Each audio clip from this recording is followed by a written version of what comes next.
Et en attendant, aujourd'hui, cela roulait plutôt bien, notamment dans et autour de la capitale et surtout pour les deux roues. 2 balades cyclistes au programme, le Gordel, emmené par les Flamands, et la Bretelle, initiée par des francophones.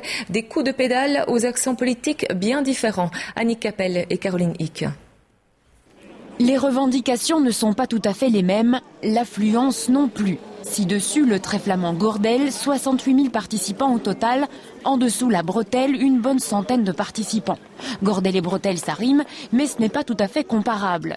Toutes les personnalités politiques vous diront pourtant que dans les deux cas, il s'agit d'une fête familiale et sportive avant tout.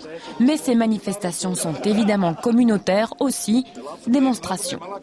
Pas question de rattachement des 6 communes de facilité à Bruxelles. Donc, M. Mengen doit se faire aucune illusion.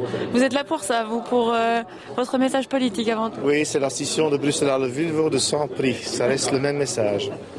Voilà qui est dit et une nouvelle fois répété. À Zaventem ce matin, le CDNV était présent en force. Pas de quoi calmer ces extrémistes flamands du groupe BHV qui critiquent les retards accusés dans le dossier du même nom. Pour se faire voir et entendre, ils décident de cadenasser le vélo de Marianne Thyssen sous les yeux des policiers. La présidente du CDNV ne doit son salut qu'à son ministre-président Chris Peters qui lui fournira en gentleman la roue avant de son vélo. Chris Peters n'est pas resté longtemps sur le carreau, ce policier lui ayant trouvé une autre roue. À quelques kilomètres de là, Woluwe-Saint-Lambert, pas d'extrémistes, mais des Bruxellois déterminés. Les Bruxellois ne vivent pas repliés sur eux-mêmes. Ça, c'est un message important. Au contraire, on est une ville accueillante, on s'ouvre vers l'extérieur. Je trouve détestable l'idée qu'ils voudraient ériger des murs autour de Bruxelles. C'est la capitale de l'Europe. L'idée européenne, c'est la tolérance, c'est l'ouverture, c'est la libre circulation. Et je pense que c'est une idée qu'on devrait tous partager si on est tous européens. C'est un petit pied de nez aux organisateurs du Gordel. Évidemment que c'est un petit pied de nez au Gordel.